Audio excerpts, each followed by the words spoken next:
And we're live for episode 150 of Trek Live. How you doing this morning, Dan? Doing great. Excited to talk about this topic. Blown away that it's 150. Wow. Seriously. It's great. Yeah.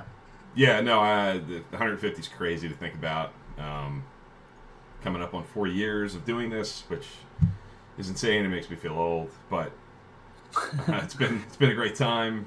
Love doing it. Can't wait to do the next 150.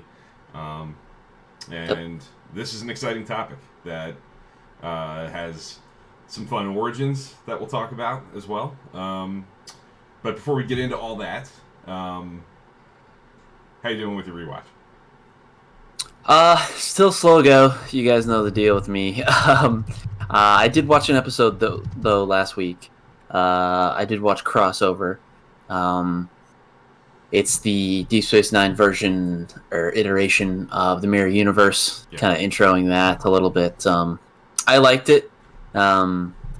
It's got some good stuff in it. It's really dark and dingy and very cutthroat, which I think is it pays homage to kind of the original TOS style, but it brought up some memories of what's to come, and should be interesting to see how that plays out. So, yeah, I'm just busy with. There's a lot of other shows on there too. I mean, it's not like I'm not watching Trek. Like there's Trek on every week, which is amazing to say. Absolutely. Then there's The Mandalorian and a few other shows. So, still trying to stick with Trek though. So yeah, for sure. There's a lot of good TV out there, and it's even with the pandemic, it's a busy time of year, and totally get that. Yep. But yeah, Crossover is a lot of fun. I've always been a good proponent. I've always liked it. I've always been a fan. You and I have talked in the past on Trek Live about some mixed feelings about how the Mirror Universe gets used in later Deep Space Nine, and I'm curious to see if your opinion on that holds true on this rewatch. Revisiting it. Yeah. And I've always felt that way, but I do really like Crossover. I feel like if they, I think that, like you said, the real cutthroat, really dark, really going for broke with buying into the concept when all they had to fall back on was Mirror. It didn't have all this lineage and extra history that it's kind of been built up with now. Yet it just had the one. It was just a sequel to Mirror, and there's some really cool continuity. They reference Mirror with Spock, kind of sparking the change in the Empire. That I'm just curious to when it because I remember them mentioning the actual term Mirror Universe. Maybe I don't know. They may in Deep Space Nine at some point. I think they might start calling it that. Yeah. Okay. And I think, I want to say that might have originated with DS9, but you'll have to pay attention as you keep going. There's more episodes to come from that, and really, like I said, eager to find out if you still have the same opinion of how it gets used in the later part of the show. For me, I'm into season 6 of The Next Generation. I watched the first 5, Times Error Part 2 through Schisms. I think the highlights there are probably Relics, which I do like. I gathered on social media, on Twitter, after sharing my,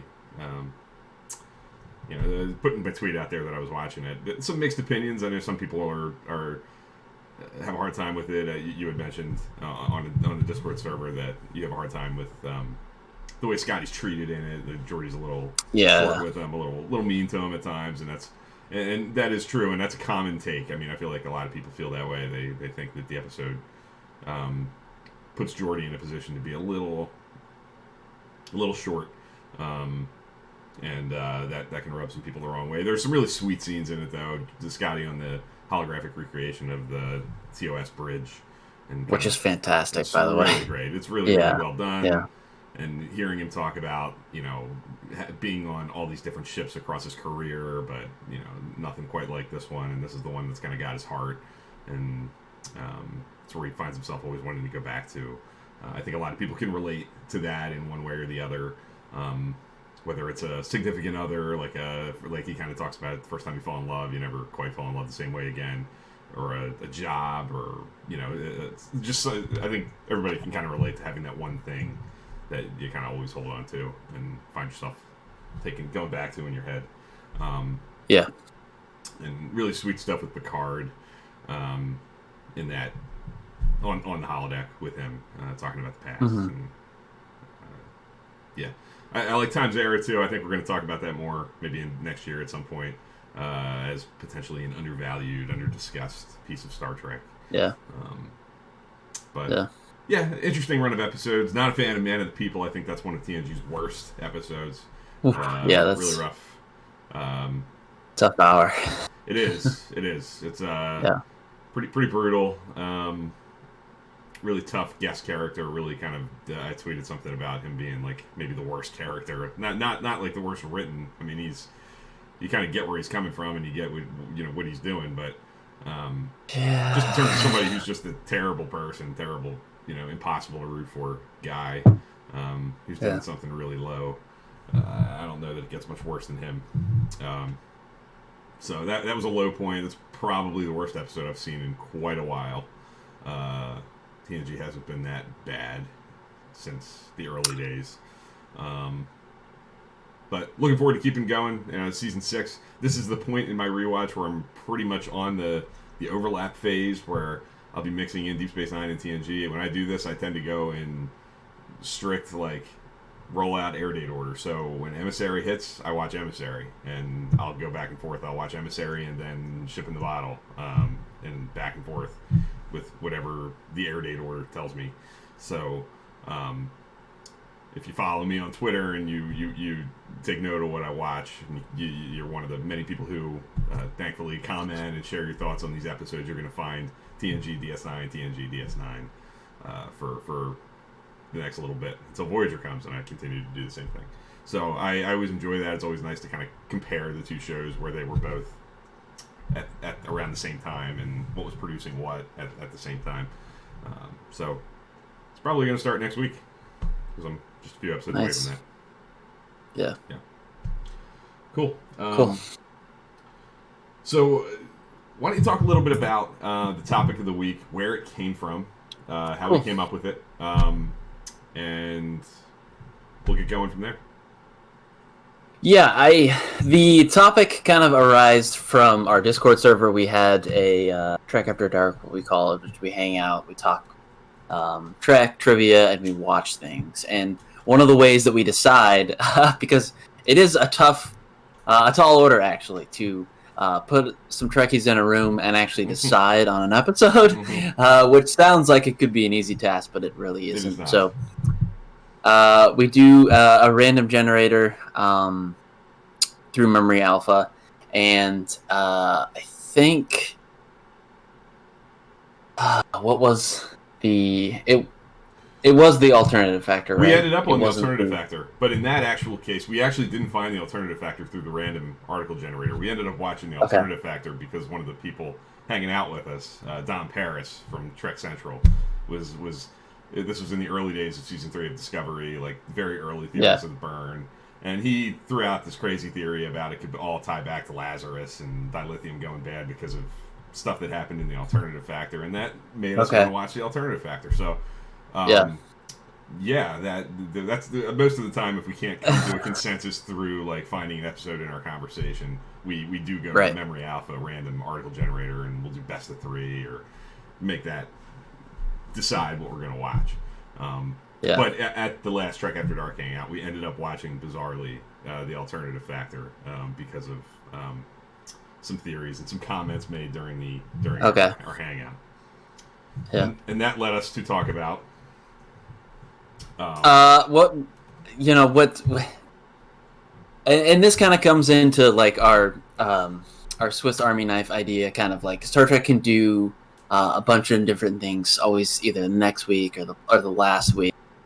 So the next episode, if you guys don't know TOS, is City on the Edge of Forever, which is cited and quoted as probably one of the best episodes of Star Trek ever. So you get this, I can't remember how we worded it, but this just complete 180, this complete out of nowhere from something that's not cited very well. This a pretty bad episode to one of the most iconic episodes ever, and it got Bill and I thinking like, hey, we probably should do a topic on that because I think a lot of people, in this space, in this community, like to talk about runs of episodes where the show is firing on all cylinders, like a 3, 4, sometimes 5 episode run where it's like, man, this show can't miss, So it's I think it's going to be fun to kind of talk about and then quote some, complete whiplash, I think is what we called it,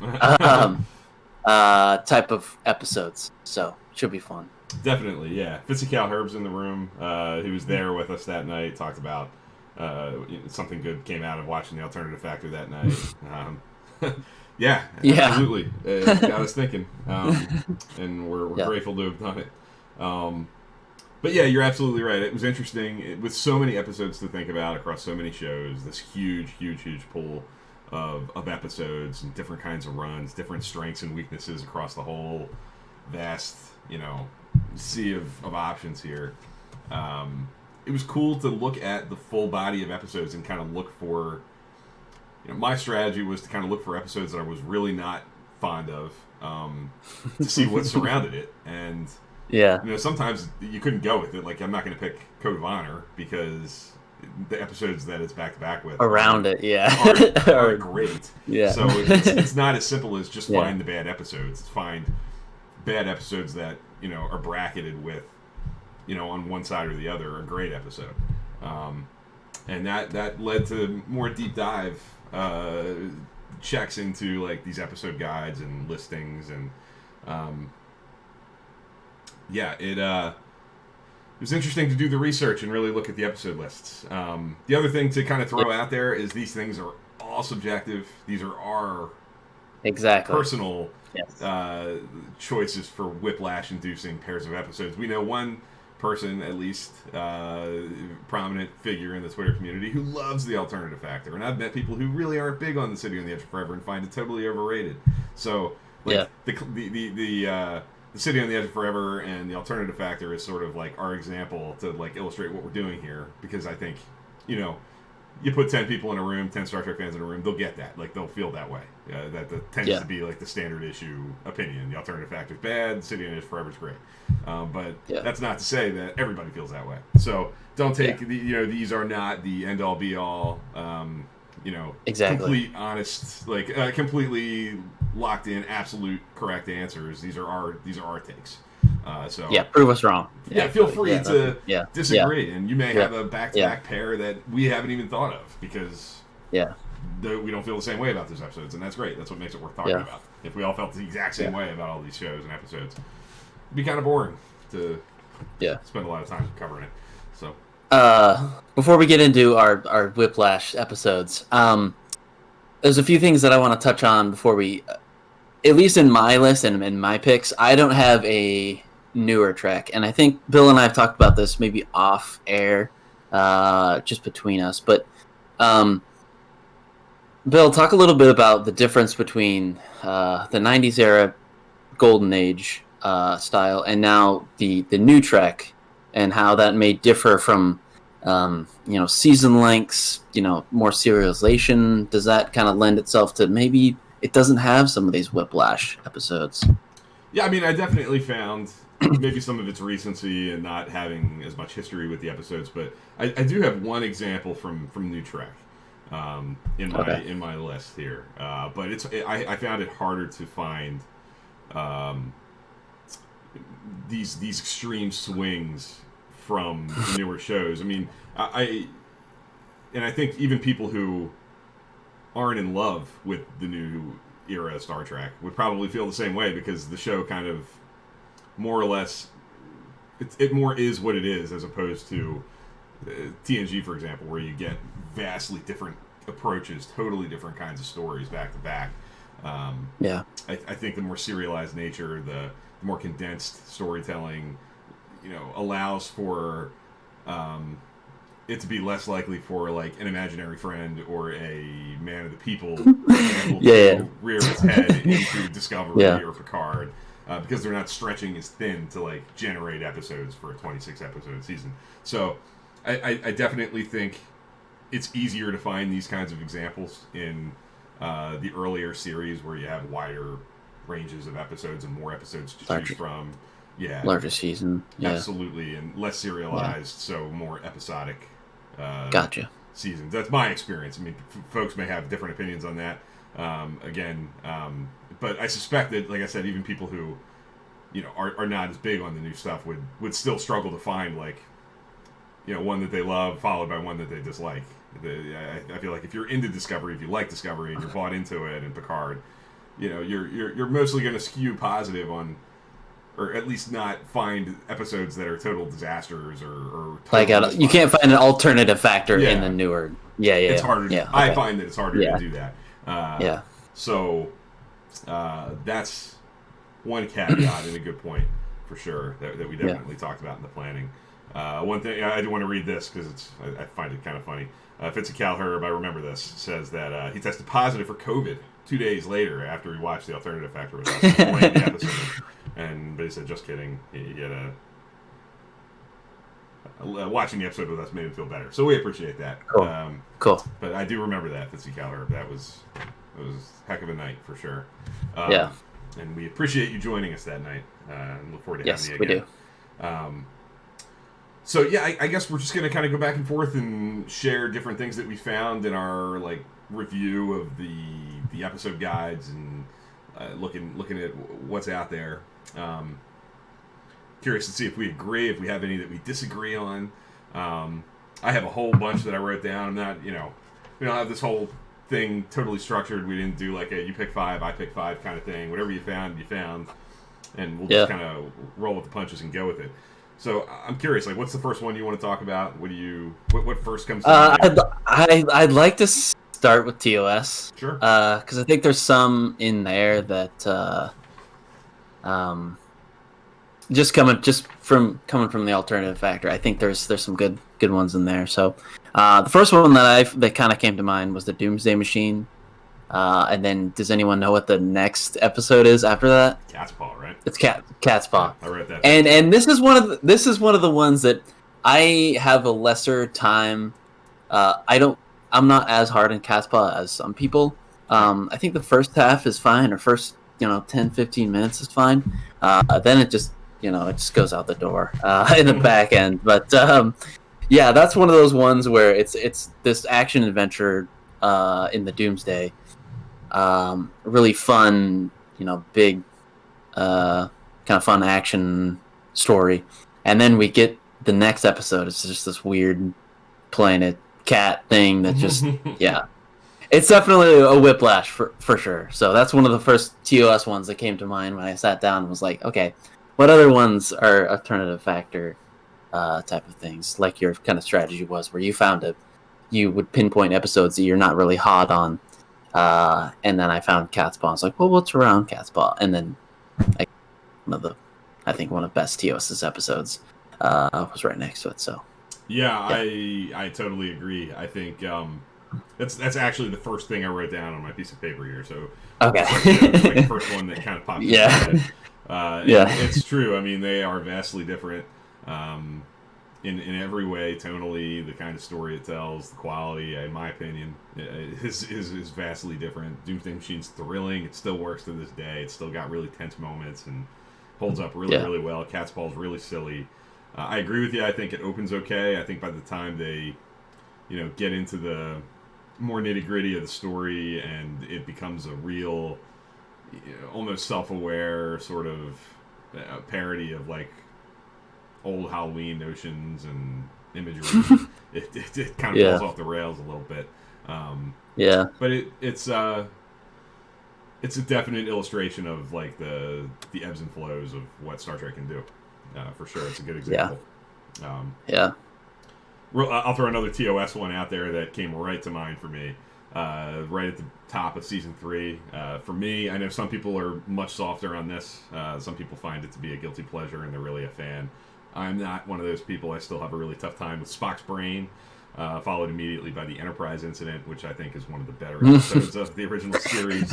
Another one that, Spock's brain, even if you are an apologist and you find it fun and a good time, it's so silly, it's so ridiculous. And then the Enterprise incident is this, like, especially the Spock Romulan commander scenes, it's like two different shows. Like, there's so much rich, dense dialogue and complicated relationship stuff, and they're just two completely different things. I think it illustrates the wide swings that the show can do. The kind of territory very the wide. show can play. It can do very cheesy, very silly 60s of the time. Yes, absolutely. Yeah. With Spock's brain and the Enterprise incident, I feel like a lot of especially the Spock Romulan commander scenes, you could almost like repackage them. Take the same script, take those same dialogue scenes, put Ethan Peck and a new actress on screen and film them now, and the scenes would work. I think that it would still hold up, and it would be still really good, and really rich and dense and interesting and almost like seductive. Like that's what happens to me. I find myself just like sucked into the whole thing. So that's a real whiplash moment for me at the beginning of season 3. Yeah, you feel the same way? I know you're a little softer on Spock's brain, I think, as a fun time. Yeah, but still, though, it's definitely a whiplash moment. I think you're totally right. Just two really different episodes tonally. Like, I feel like Spock's brain is such a very forward-thinking, high sci-fi, if you want to even call it that, time, and then you go to this like chess match. Bond kind of action chess matchy, really great episode. Espionage. So, definitely whiplash for sure. Yeah, for sure, absolutely. Any other TOS ones that you found you want to throw out? Well, I mean, technically, it's a TOS movie. Sure. Okay. And I think you kind of know where I'm going with this, but we got Voyage Home, and then Star Trek 5. Yeah, Final Frontier. Which, I mean, you could argue also Final Frontier and then 6 too. But I think the more whiplash to me, at least, really tonally, is Star Trek 4 and then Final Frontier. No, that's another TOS one that kind of comes to mind. We come on this like incredible high from the Voyage Home, just a fun, almost comedy romp, actiony thing to a different movie. For sure, yeah. Is what I'll put. So yeah, that's whiplash for me as well. I think there's an interesting thing to look for there too. I think Star Trek 5 certainly tries to follow in the Voyage Home's footsteps with trying to be funny. Like they try to imbue a lot of humor and a lighter touch. Yeah. And I think some of it is okay with the trio. I think there's some funny stuff between the three actors that works okay, but I think a lot of it misfires. A lot of it's not entirely successful for my money. Where where the vast majority of the humor in Star Trek 4 really lands. Just on as a case of like Star Trek trying to be funny, trying to do comedy well, I think Star Trek 4 and Star Trek 5 are interesting back-to-back examples to look at what works and what doesn't when it comes to Star Trek trying to be funny. There's Star Trek 5. I think tries to at times go a little bit more slapsticky, a little more broad. Uhura dancing to distract the lame brain soldiers on the planet. Cybox row your boat. Scotty hitting his head on a bulkhead, like just more slapsticky, more broad, more over the top kinds of things. Where Star Trek 4, I think, leaned more into witty dialogue, more situational, natural kinds of situations with the fish out of water concept. I think in the minds of many, one was more successful than the other. Star Trek 4 and Star Trek 5 for sure. The other one I'll throw out there that somebody shared on Twitter, I'll give Penske File some credit. is the Omega Glory, and the Ultimate Computer for me is a pretty extreme. Oh yeah. Whew. Yeah, I think Yeah. I think the Omega Glory is. You had mentioned it with Cat's Paw. Like, I think it starts out pretty okay. There's some interesting stuff on the Yeah. Exeter, the deserted ship with everybody, a bunch of dead bodies, and some really creepy stuff orbiting a planet where there's seemingly a fountain of youth kind of a situation happening. But it goes completely off the rails, in my opinion, with the reveal of the parallel Earth kind of idea with the again in the United States. Kirk reading the thing, and little much mistake where the Ultimate Computer feels like a much more mature story and much more serious. The Omega Glory thinks it's being serious too, and it is. It's a serious story, but it just grates in a way that is kind of unique to it, I think. Where the Ultimate Computer, for me, really works really well and is a highlight from season 2 of the original series. Strong episode, great guest star, big idea, good science fiction idea, kind of a timeless talking point kind of message story about balancing technology with like human intuition and gut instinct and total logic, kind of, and very thematically in line with the things that the show is kind of about at the end of the day, with balancing logic and emotion. And like the Ultimate Computer is sort of like a repackaging of the whole idea of the show and attacking that idea in its own way. And definitely one of my favorites. I'm a fan of that episode. Yeah. So. Yeah. That's a good pick. For sure. Good Whiplash. Yeah. Do you have any TNG? Kind of just following through different shows? I do. Man, kind of the first one that came to mind, I went to Sub Rosa and kind of looked what's around it. Which after the episode that follows Sub Rosa is Lower Decks, which I think is one of TNG's best. I went to Cupid. Not as hot on Cupid, but the next episode is Drumhead, which I think is not a lot of people talk about, and I really like that. And I really like that there's some good stuff in Drumhead that's kind of relevant now, now. I also put down A Measure of a Man, and then the ridiculous 45 minutes or whatever episode after that. Yeah, those three are kind of my big three that kind of came to mind when I'm thinking about TNG. Interesting. I didn't think of that one. Yeah, that's a good, definitely a Whiplash kind of a thing. I think the Dauphin is not very good. It's not a favorite of mine by any means. It doesn't tend to make its way on like a worst list for me. So for some reason I never thought of it. But even outside of like whether or not you think the Dauphin is like one of the worst of the show, it's clearly a very, very different kind of show, kind of quality than The Measure of a Man, which is a total winner. It's interesting because you come from this courtroom drama, very dramatic episode to this kind of Wesley kind of in command a little bit, or just a Wesley story that is a little bit of Whiplash for me. Definitely, totally agree. And Cupid's an interesting one. A lot of people, that's a very divisive episode. I feel like there are people who are really who are big fans, and there are people like you who it just kind of lands with a thud for some. So if you are one that is not a Cupid person, then the Drumhead is a great. I think that's a great choice. And maybe this is a topic for another day, but I'm actually not the biggest Q fan, just in general. Actually, I like him used sparingly, but I really think they went back to the well a little bit too much. So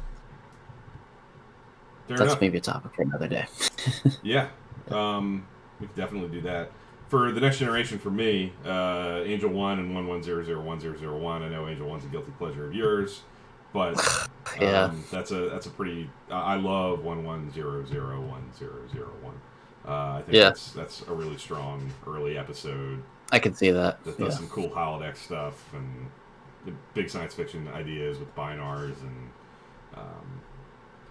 cool visual effects with Space Dock and getting into Riker's character a little bit. I really am a fan there. Where Angel One doesn't hold up as well. It's kind of similar. I think it's kind of become almost like a Spock's Brainy sort of fun one to watch with drinks and have a good time with and make fun of. And it's not a there's a time and a place for it to make for a good time. Sarek and Menage a Troi is a pretty extreme swing for me. I thought about that. Yeah, I'm not a fan of Menage a Troi at all. I find that, especially in the back end of season 3, when the show's really chugging on all cylinders, that really feels like it's an anomaly almost. Some really good stuff. It's tough time. A lot of the humor there falls flat for me. Not a fan of the Ferengi there at all. But Sarek is a really emotional, mature, deep story about complete 180. About aging and senility and some great Patrick Stewart stuff with the mind meld and holding all of Sarek's stuff. That's some of my favorite TNG stuff you'll find anywhere right there. Peak performance in Shades of Grey for me is a real extreme swing. Shades of Grey is an anomaly for sure as a clip show, but peak performance is one that has grown on me a lot. And I kind of actually almost credit you. I feel like you've been such a fan of that. Love that episode. You really were like a big fan from in our early days of talking. That was one that you, I feel like, cited as like a big favorite. And every time I go back to it, I find new reasons to love it, and that it's deeper and there's more to it than maybe I gave it credit for when I was younger, even. So that's an extreme swing for me too. Yeah. Any others for you from The Next Generation come to mind? Anything I I don't think so as far as the episode goes. We can talk about movies a little bit. But yeah, those three were mine that kind of came to mind. Again, I tried to find episodes that I wasn't really hot on and kind of look around and see what was around them. So okay, I think maybe TNG is one of those ones where we do get those, especially in the back half of season 3 or season 2 and 3. You get that run. And then you get this really one anomaly, like Menage a Troi, like you said. So it was interesting to kind of look at the episodes like that. Yeah, definitely. And I think you nailed maybe the most extreme of them. I think for me, like if I was looking at like my rankings, I think the one that's going to be the most like jarringly opposite might be Sub Rosa and Lower Decks. I think Lower Decks is way up there. Sub Rosa's way down there. That's kind of that might be the one for the Next Generation. Because when I think of bad Next Generation episodes around them aren't very good as well. So especially some season 1 stuff. Yes. When I think of that, around those episodes are bad episodes too. So right. Or at least not anywhere near good enough to merit warrant this kind of idea. It's not enough of a whiplash. Maybe marginal improvements, but not enough. I left Deep Space Nine off of my list because I'm going through it right now. Sure. So if you have any Deep Space Nine picks, definitely throw those out there. But the next ones I have are Voyager. Okay. So, a couple Deep Space Nine ones I did throw on here. Jim, Enterprise Extra of Trek Ranks, threw a couple out there, and I echo one at least for sure. Fascination and Past Tense. You'll come across that pretty soon in the early part of season 3. I think that's a really extreme swing. And a couple of different folks. Adam was the first, I think, who's a regular, been on our show. Big here for our streams and at Trek After Dark and such. Trials and Tribulations, and one of your favorites, at least one of your guilty pleasures, right after that is Let He Who Is Without Sin. No! I know. Oh! That's always guilty pleasure. It very well may be a guilty pleasure for not just you, but for others. But man, that is. Side it does it. I can see that. I can see it. It doesn't get much more jarring when it just comes to tones and types and Um, yeah, that's always, even going back to when it was new, felt like a wow, whiplash kind of experience. Those two. Yeah. It's Only a Paper Moon and Prodigal Daughter as well. Is season 7, so way off for you. It's Only a Paper Moon is the Nog dealing with PTSD, with losing his leg, and kind of hanging out in the holodeck with Vic Fontaine and taking refuge, and really, really great, dramatic, smart episode that leans on 2 guest stars, 2 people that are not in the main credits, very recurring characters with Vic and Nog, who's huge, obviously, throughout the show. But for the show to take such a heavy swing on a big idea like PTSD and dealing with trauma, and put it in the hands of, not Avery Brooks, not Nana Visitor or Kyle Meany, like one of their main actors, but 2 recurring guest stars, was a bold move. Yeah. And I think it really paid off. Prodigal Daughter is one of those episodes. It's a sort of Ezri Dax goes home sort of mystery story that is one of the episodes that would make a list of like insomnia curing Star Trek episodes. Like just very like just kind of lazy. Yeah. There's nothing, slow burn to nothing, dead weight episodes for me. So that's an extreme swing for me from Deep Space Nine. I'll leave it at that for DS9. I don't want to go too into detail because you're still rediscovering what that show has to offer. So, what do you have for Voyager? Voyager, I have 3 that jump out at me. This one, I went a different route, and I went to the episodes that I find Voyager's best and looked around and see what was around them. Okay. I think my first one was Timeless. And then right before that is Once Upon a Time. Yeah. Which I'm not too big on Once Upon a Time. Sure. But I'm cited as saying that Timeless is probably one of my favorite episodes of Star Trek ever. Yeah. So when it's around that, it's definitely a whiplash. Next one, Someone to Watch Over Me. And then I think the next episode after that is 11:59. It is. That I mean, it's not. I know there's some people who like that. Yeah. Just not a fan of 11:59. And then Blink of an Eye. The episode right before that is Fairhaven. Never been a big proponent of that holodeck stuff. Yeah. At least with Fairhaven. So. Could be off on that, but those are my 3 that kind of jump out at me. One of the most interesting discoveries I've had with being active on Trek Twitter, meeting people on social media, is I had always had this preconceived notion that everyone hated everything about the Fairhaven holodeck program, because I did. I was never a big fan of it, and I feel like I've found that Fairhaven, the first episode where it's introduced, is kind of divisive. There are certainly people who like I have for a long time, and like you have been not fans at all. But that episode's got its fans. Spirit Folk is much more, I think, the second one where they go back and they have the holodeck malfunction, and it turns into a big to do, kind of traditional like TNG holodeck malfunction episode. That is much more, I think, maligned across the board. But you will find people, if you tweet something about I hate Fairhaven, you're going to get some pushback from folks that we know and respect and really get along with well. And I've come around a little bit on that first episode, Fairhaven. It's not a favorite by any means, but I don't trash it nearly the way I would trash Spirit Folk.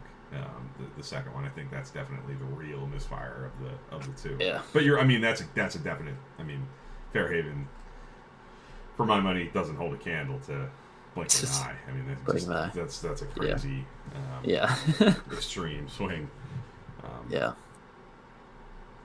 Any other Voyagers that you want to throw out, or are they your big 3? Those are my big 3. Probably could think of a few more, but I'll let you if you have any picks from Voyager. Yeah, I have. There's one that I think Living Witness is one example that's kind of bracketed by two rough ones. I love Living Witness, one of my all-time favorites. It's got Unforgettable, which is the most ironically titled episode, of course. It's a love story. I don't remember that episode. Yeah. and Demon on the other side of it, which I think is also not very strong. Not a favorite at all. And right around that same time, Vis-a-Vis, which is a Tom Paris. There's that guy who like swaps bodies with people, and not a huge fan of that. Followed by the Omega Directive, which I love. That's a pretty extreme swing. That's a big yeah, big whiplash. Yeah, definitely. Threshold and Meld. I think Meld is a near classic, strong episode with the introduction of Lon Suter, who is a divisive character. Not everybody's in for that. Good actor though, strong Tuvok stuff. And if you're of the opinion that Threshold is, it's tough because I like the first half. Like, once Paris starts breaking down, I think that's where the episode goes off the rails. But I really like the notion of like pushing the envelope and going for it and kind of do this groundbreaking thing. So I'm really torn about Threshold. I know it's ridiculous on the back end of this on the back end of Threshold, but man, some of the early stuff I really enjoy. So yeah, that's fair. I think once you finally get to a point where you decide to jump in on the Delta Flyers podcast, they just did a couple weeks ago Threshold, and really interesting to hear Robert Duncan McNeil talk for like 2 hours about Threshold. It's really like he has a unique perspective on it. Has his own thoughts. He talked about kind of watching. You ever seen The Elephant Man, the David Lynch movie from? He talked about watching that and kind of using that as a jumping off point for those second half scenes that you're talking about, where he's really changing, and that was his kind of entry point into trying to find a way to make that character sympathetic and play the tragedy of it. So the Threshold is, I don't know that it's as absolutely god awful as some would lead people to believe, but it's certainly not successful. I don't think. Fitzcalherb says, in his opinion, Threshold is better than its reputation. He doesn't mind watching it at all. Yeah, I think you'll find people out there who are of the same opinion for sure. Yeah. One that I didn't pick that I had on the cusp. I really like Dark Frontier a lot, and that's followed by The Disease. We've talked about The Disease, but I thought about doing it. Yeah, in The Disease that I actually like. Yeah, me too. So yeah, it's that one's tough because it is on paper it is definitely a whiplash, but when I remember that episode, The Disease, there's some stuff in that that I actually like. So me too. I'm not willing to go as far as some people. That's one that I think I would stand on and say, yeah, exactly. But I would, yeah. I think we're both on the same page there. Not as on board with the hate for that one as many are. Any Enterprise that you throw in there? I've got a couple Enterprise here. First one came to mind is A Night in Sick Bay, and then Dead Stop. I didn't do that one. Which I'm not a fan of A Night in Sick Bay. Again, I'm back to where I find episodes that I'm not too hot on. Again, this is subjective. People could like that episode, but then we've got Dead Stop paired with that, and I really like Dead Stop. So, yeah, Dead Stop is an episode that I would like. Yeah, if you're looking for episodes that you could like put in front of anybody and show them like, this is Star Trek. This is what Star Trek does well. This is like a good example of accessible, easy to show anybody Trek. Dead Stop would be on that list for me. I would feel comfortable showing that to like a non-fan, somebody who didn't really know anything about the show and was just looking for a taste. I think that it's just a fun episode, fun hour of TV. Yeah. And then that next episode that I maybe we should end on this pick, but Terra Prime, and then the episode that shall not be named. So good. I like Terra Prime. and I don't like the next episode that's after that. So, um, and maybe it's a thing. I don't know.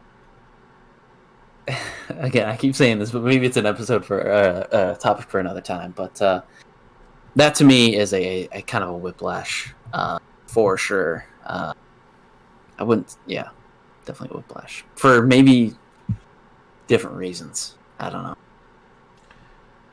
Definitely. I mean, on every level, I would say that's major whiplash. Yeah. I didn't write that down, and I'm ashamed of myself. That is like a clear as day choice that cannot be missed on a topic like this, for sure, for so many reasons. Yeah. I have Anomaly and Extinction, early season 3. Anomaly's a dark, thick episode that sets up a lot of the stuff that we're going to get in season 3. Introduces the spheres and the kinds of stuff that happens in this region of space, kinds of decisions that people are going to have to make. It tees up something Archer's going to have to do later in the season with having to, essentially pirate technology from somebody to keep going on your mission, which is a really tough pill to swallow. But really an important episode that I think is really good. Extinction is one of my least favorites, a total nightmare for me. A really, really rough time. That's an extreme swing.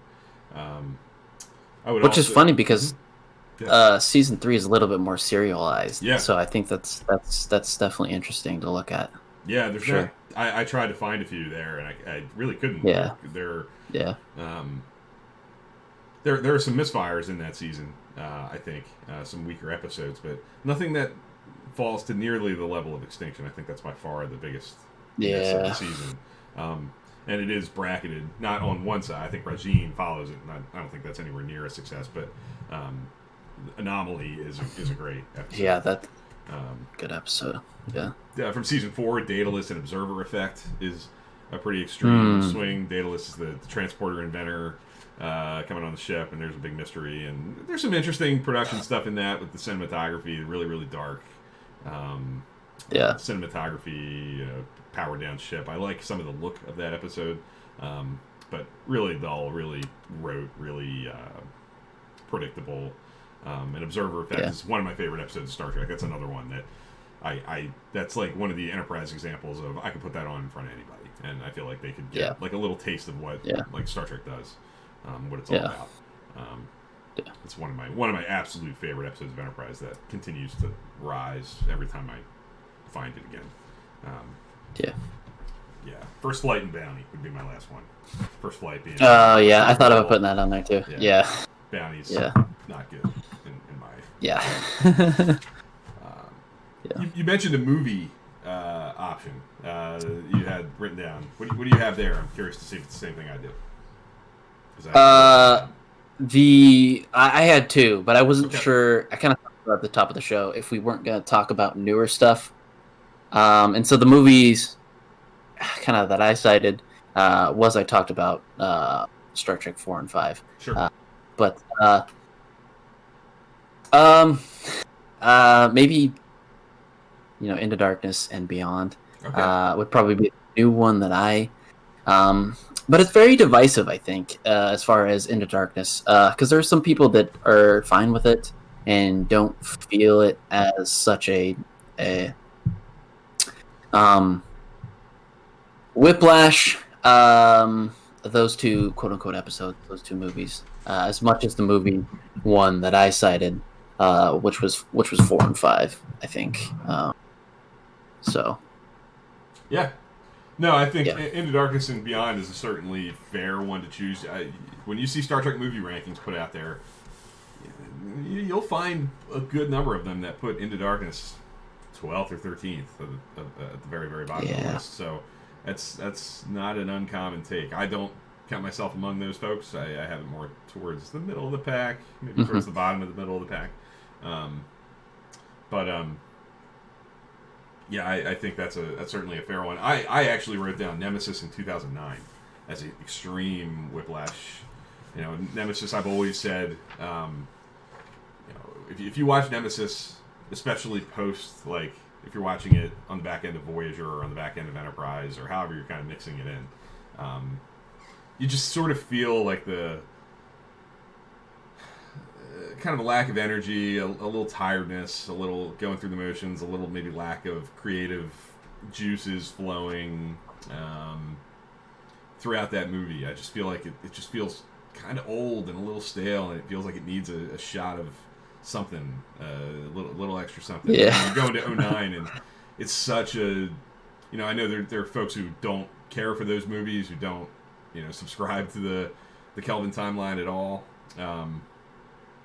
But I think it has everything that you wish, like, that Nemesis needed. If you want, like, that's like the Nemesis is like such the clear cry for help for the exact stuff that '09 delivers. It makes things like, you know, getting beamed out at the last second feel fresh and exciting again, and not just like an old cliche. When Spock gets beamed out of the jellyfish at the end of the movie, and just in the nick of time, you know, you see things like that in Star Trek over and over and over again. But for some reason, it just feels fresh and exciting and new and cool again to see something simple like that. Going to warp at the beginning of the movie when everybody's on the Enterprise and they're leaving space dock, that feels like, wow. That gives you like that sense of, like, this feels big and exciting and fresh again. Like the opening of the movie has so much emotion and, you know big swings. Fantastic. It's so good. It's such a, leaving the end of Nemesis and going to the beginning of '09 just feels like, if that's not Whiplash, I don't know what is. That's a great pick. I did not think of that. Just maybe because I look at movies as its own thing, as its own thing within that show. Sure. That's fair. So yeah, it didn't come to mind, but that definitely is Whiplash for sure. When you think about movies and the succession of, you know, how they go as kind of in a line. Yeah, it makes sense. Total sense for sure. Yeah.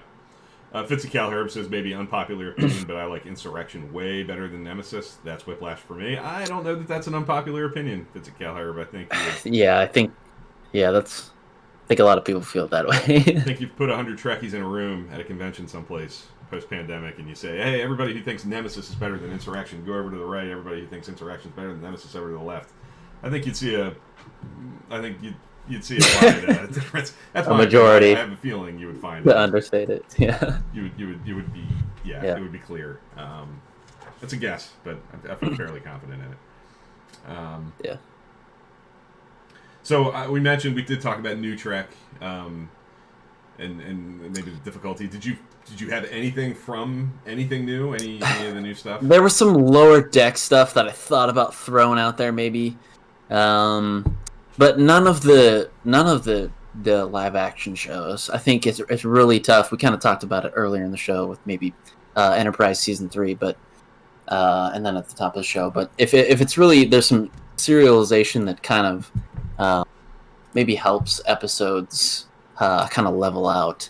And with New Trek being very serialized, it was hard to kind of find stuff like that, because I think 90s era's Trek again was so almost tailor-made to have either runs of great episodes, or just like we've been talked about and given a dozen examples of Whiplash. So it was tough for me to take New Trek, besides maybe the movies, which I don't know if you would put those under the umbrella, but New Trek was tough for me for sure.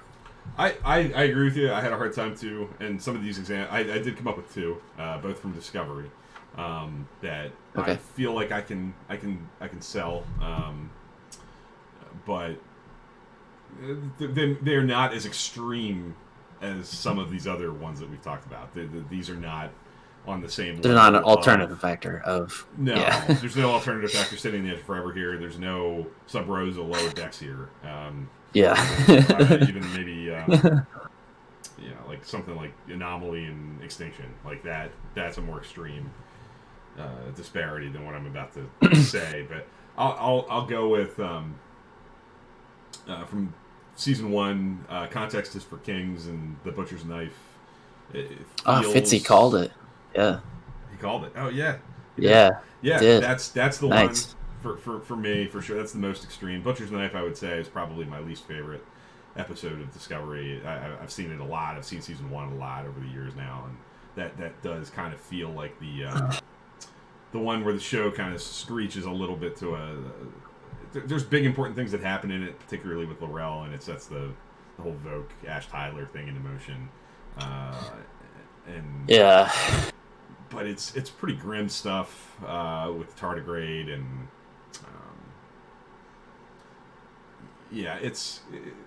it's got its moments, but I find it a little bit of a slog, especially post Context is for Kings, which is very full of new and exciting stuff and really atmospheric and evocative, really effective at putting us in the shoes of Michael Burnham and seeing the ship through those dark, intimidating, like, I'm not supposed to be here eyes.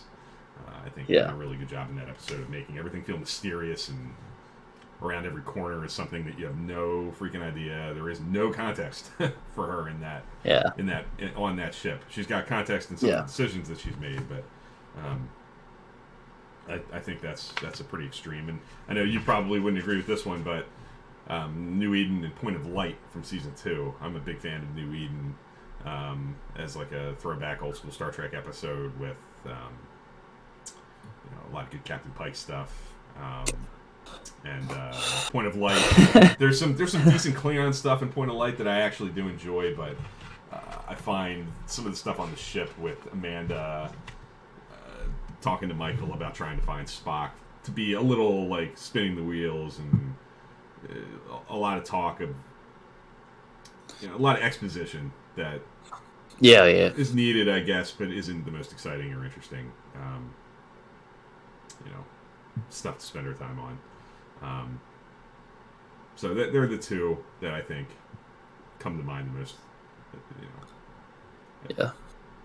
From that era of Star Trek. If I was forcing myself to pick a few, they would probably be the two. Yeah, that's really tough. I think it was just too hard for me to kind of do that and look at that in that way of those episodes, because when you compare, like we said, just some of the Whiplash moments that we've named before this, I just don't think they're on that level. It's not. It's definitely different. But yeah, you're right about that. Yeah. Not to say that those. I'm not downplaying these picks. I think you're definitely right. I think if we definitely sat down and had to put down a Whiplash moment, I think those are definitely ones that I think for sure. Yeah, there are a few you could go with. You could easily go with. I know a lot of people are not. I'm among them. I think it's kind of a weaker outing. That CV Pacem Parabellum episode with Saru and Burnham and Ash Tyler on the planet in season 1. That's bracketed by, on either side, the Mud episode, Magic Makes Saints Man Go Mad. There's a pretty big difference there. And Into the Forest I Go right after it. That's a big, important episode. So there are some examples, but they're just not as pronounced. Like you said, the Swiss Army knife isn't quite as well equipped with the more serialized format, so you just don't get the same extreme swings with that kind of storytelling, I think. So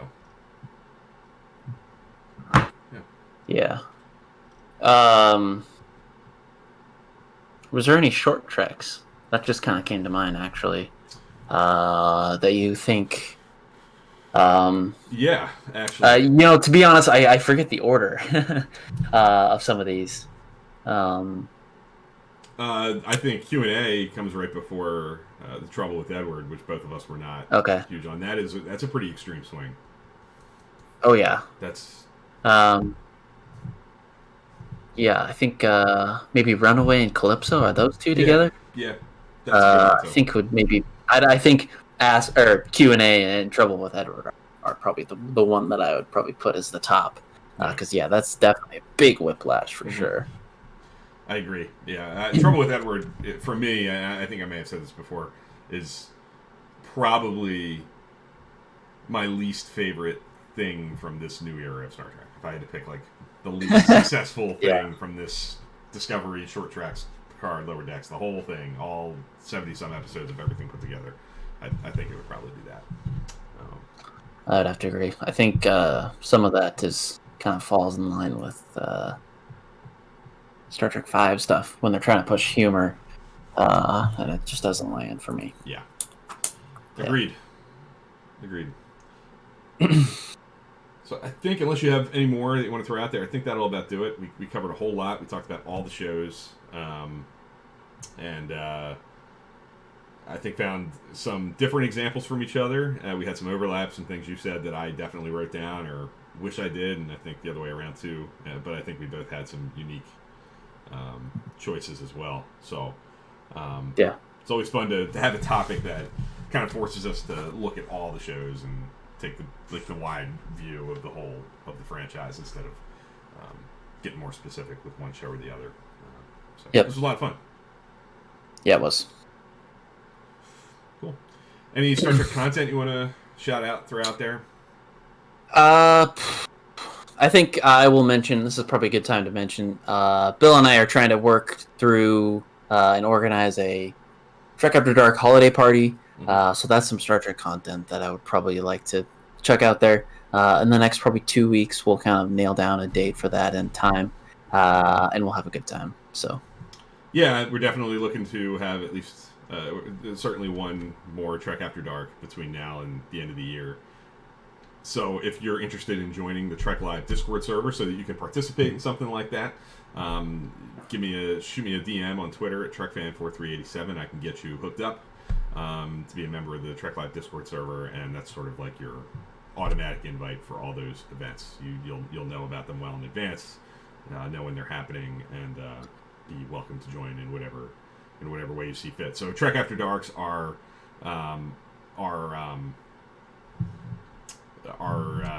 hangouts where we watch episodes, play trivia, do kind of whatever we feel like. It's very loosey-goosey. It's not broadcast anywhere. It's not put out there for the masses. It's private. You can be on video. You can be on mic. Without video, you can just type and kind of watch it and follow along. You can be in chat. Yeah. Just be in chat. Yeah. Whatever you're comfortable with, whatever your means are, whatever you have, it all works. Yeah. No pressure to do this, that, or the other. But you are welcome to join us by sending me a DM, like I said, on Twitter, and I'll be happy to get you hooked up. Yeah.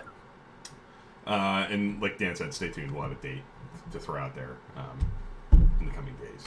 So the other thing I'll throw out there, the Trek Profiles podcast is a really, really great show that interviews fans, talks to different folks about their background and their love of Star Trek in their own ways. The latest episode of that is an interview with Noah Averbach-Katz, who is the actor who plays Rin in Star Trek Discovery currently, the Andorian who's been the Andorian, yeah, who's a long-time Star Trek fan. He's got a really cool story. He's also married to Mary Wiseman, who plays Tilly, so he's kind of living the dream. He's a kid growing up a Star Trek fan who's now in Star Trek and married to an actor who is a regular in Star Trek. So that is pretty darn cool. So that is a can't miss interview. You'll have serious fan envy, I'm sure, listening to his experience. But great time that you can't miss. So that would be my big recommendation. Mm-hmm. Yeah. Okay. Well, I think that'll do it for us this week, but we will we'll be back next week for See It, Skip It for your Season 2 DS9 wrap-up. Yeah. Looking forward to that. Kind of looking at the episodes from that season, looking at what you really liked, what kind of missed for you, and kind of comparing notes. And that'll be our last show for the year. We'll be back in January after that. Stay tuned. We'll also be back for Course Heading next week to talk about Terra Firma Part 1 on Saturday at 10 a.m. Eastern Time. You'll find that streaming live on the Course Heading Twitter page on Saturday at 10 a.m. And if you go there after that time, you'll find the recording. You can watch it anytime. And this recording for Trek Live, you'll find on the YouTube page for Trek Live, as well as on our podcast feed. So a couple different ways to find this. Yep. But the best way is to tune in live. So if you're watching this after the fact, I can't recommend becoming a Trek Live crew member and getting involved in chat during live, or like Bill said, give him a DM, join the team, join the crew. on the Discord server and join the community. So, shout out to Fitzy Calherb coming in, being a part of the discussion. It's always a good time. Yep. Absolutely. Yeah. This was a lot of fun. Appreciate your time watching, however you're watching or listening. Feel free to let us know if you have thoughts, opinions on these swings of episodes. If you have different ones that we didn't mention, we'd love to hear them. Hit us up on Twitter or in the Facebook, or in the, we do have a Facebook page that is often not used, but in the YouTube comments as well. Feel free to share your choices if you're watching on YouTube. However you want to share your thoughts, we'd love to hear them. The discussion does not stop here. So. That's right. But we'll see you guys again live next week. Absolutely. Looking forward to it. Thanks a lot, everybody. Yeah. Thanks.